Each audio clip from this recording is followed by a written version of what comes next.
Bago ako mag-retire noong 1991 bilang isang Chief of Staff of the Armed Forces of the Philippines, ang dating Presidente Aquino, ang sabi ko sa kanya, Mrs. President, ayoko kong maging politician at hindi ko alam kung ako'y makalilipat doon sa kultura ng isang sundalo, isang kawal, papunta sa kultura ng isang politician. Sapagkat ang kultura ng sundalo ay maliwanag po eh. Ang itim ay itim at ang puti ay puti. Pero nung ako'y naging isang politician at ako'y nahalal bilang isang senador, napagalaman ko ang objective ng isang kawal at ng isang politician. At ito ay yung objective na pagsilbihan ang mga mamamayan. Senator Biason is a very compassionate, but he has also a passion for public service. Even the smallest kind of job that you give him tries to develop passion. His passion for service, I think, will be very good for Muntinlupa.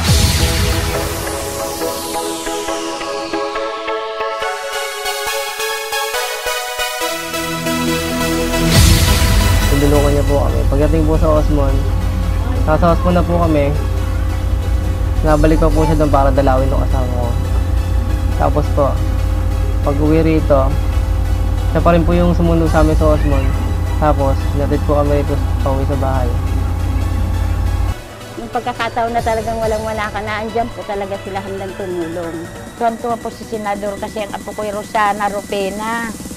Tuwan-tuwa siya, sabi niya, pinagtatagpo tayo lagi sa ganitong buhay. Sabi sa akin ni Senador, alam mo, huwag ka malulungkot, marunong ang Diyos, kaya nandito ako. Aking nakita ang pangangailangan ng ating mga mararalitang tagalunsod, yung tinatawag nating mga informal settlers.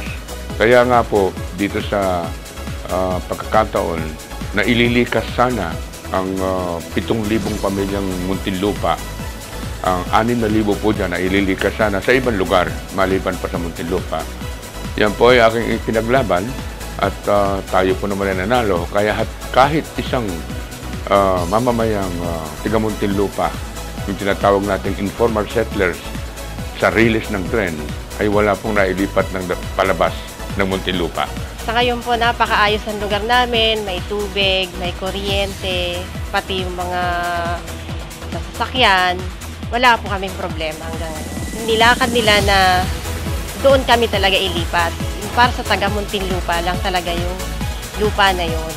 Ang edukasyon po ay siyang tanging paraan upang ang mga taong bayan ay magkapantay-pantay. Hindi po mahalaga kung isa ay mahirap, hindi mahalaga kung isa ay mayaman. Magkakapantay-pantay lamang sila dahil sa edukasyon.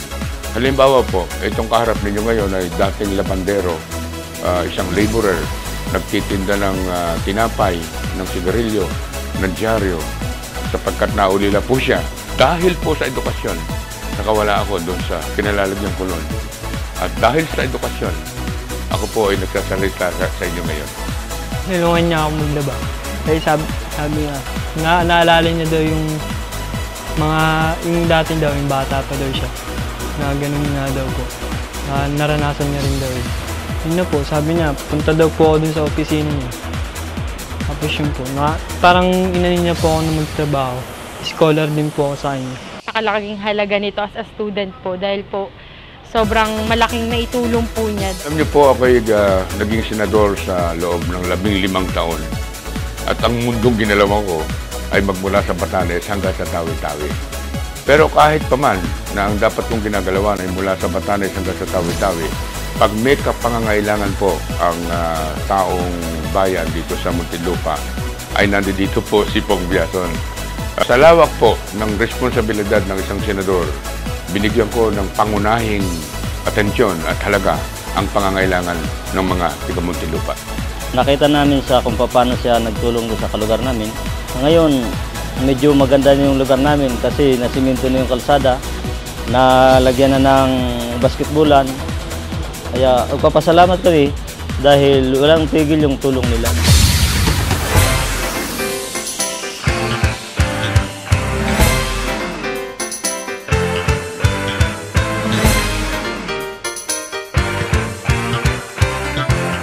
aking pangarap para sa Muntinlupa kung ako po'y mahalan na isang congressman ay makita na ang ating edukasyon ay globally competitive sapagkat ang paglago ng Muntinlupa ay maaaring hindi na natin mapipigilan. Ano po?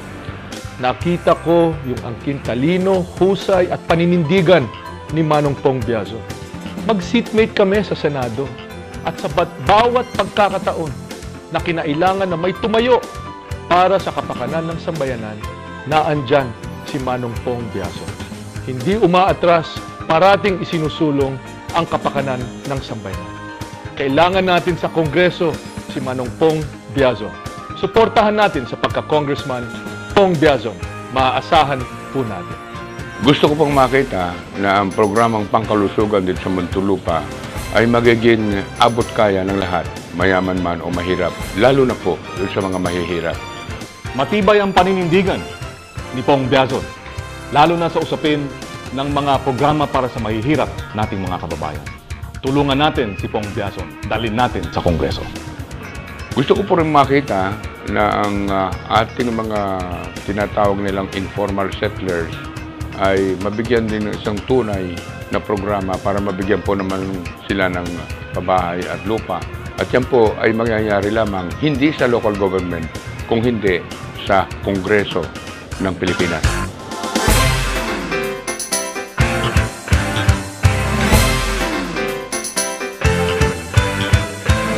Palibasa po, sa dami ng mahihirap sa Muntinlupa, gusto nilang maituloy pa rin ang serbisyo. Siya po talagang hulog ng langit. Sila po talaga. Suportahan po natin si congressman at saka si senador. Kasi po, hindi lang po kami ang natutulungan. Pangkalahatan po. Hindi sila nagdadalawang isip tumulong sa tao. Papasalamat kami una sa Diyos dahil nagkaroon ng isang lingkod bayan na talagang tumutulong sa tao. Makakaasa kayong buong husay niyang gagampanan ang tungkulin bilang inyong kinatawan. Iboto natin Pong Biazo for Congressman. Ako naman po, Noy Aquino for President, kasama si Mar Rojas para Vice President.